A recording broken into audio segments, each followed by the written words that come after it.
ଜଣେ ଗୁରୁଙ୍କ ଆଶ୍ରମରେ ଅନେକ ଶିଷ୍ୟ ଥିଲେ।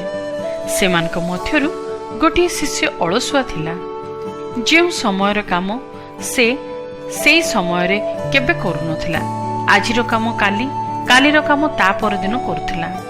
ଗୁରୁ ଯେତେ ଶିକ୍ଷା ଦେଲେ ମଧ୍ୟ କିଛି ପ୍ରଭାବ ପଡୁନଥିଲା।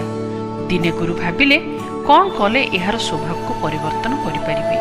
ଏହା ଚିନ୍ତା କରି ଦିନେ ଗୁରୁ ଗୋଟିଏ ଚିକ୍କଣ କଳା ପଥର ଦେଇ କହିଲେ, ଏ ପଥରକୁ ନେଇ ମୁଁ 2 ଦିନ ପାଇଁ ସହର ବାହାରକୁ ଯାଉଛି। 2 ଦିନ ପରେ ଫେରିଆସି ଏ ପଥରଟି ତୁମ ପାଖରୁ ନେଇଯିବି।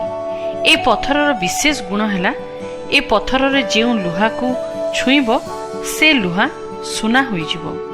ଏହା କହି ଗୁରୁ ବାହାରକୁ ଚାଲିଗଲେ। ସେ ପଥରକୁ ଧରି ବଡ଼ ବଡ଼ ସ୍ୱପ୍ନ ଦେଖିବା ଆରମ୍ଭ କଲା।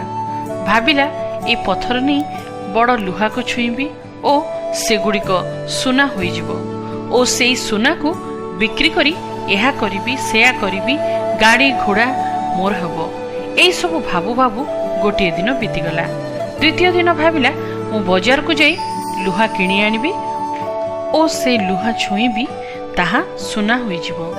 ଏହା ଭାବି କିଛି ସମୟ ବିତିଗଲା। ଶେଷରେ ବଜାରକୁ ଯିବା ସମୟରେ ଗୁରୁ ଆସି ପହଞ୍ଚିଗଲେ ଓ ତାଠାରୁ ସେଇ ପଥରଟି ନେଇଗଲେ। ଶିଷ୍ୟଟି କେବଳ ସ୍ୱପ୍ନ ଦେଖି ରହିଗଲା। ଏ ଜଗତରେ ଆମେ ଅନେକ ସ୍ୱପ୍ନ ଦେଖୁ, କିନ୍ତୁ କାର୍ଯ୍ୟ କରିନଥାଉ, ଏଣୁ ବିଫଳତାର ଶିକାର ହୋଇଥାଉ। ଏ ଜଗତରେ ଆମେ ଅନେକ ସ୍ୱପ୍ନ ଦେଖୁ, କିନ୍ତୁ କାର୍ଯ୍ୟ କରିନଥାଉ, ଏଣୁ ବିଫଳତାର ଶିକାର ହୋଇଯାଉ।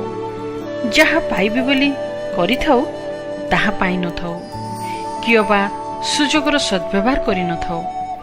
ତେଣୁ ଈଶ୍ୱର ତାଙ୍କ ବାକ୍ୟ ବାଇବଲରେ এই କଥା କହନ୍ତି, ଅଳସୁଆର ବାଞ୍ଛିତ ବିଷୟ ତାହାର ମୃତ୍ୟୁ ଘଟାଏ, କାରଣ ତାହାର ହସ୍ତ କର୍ମ କରିବାକୁ ନାସ୍ତି କରେ।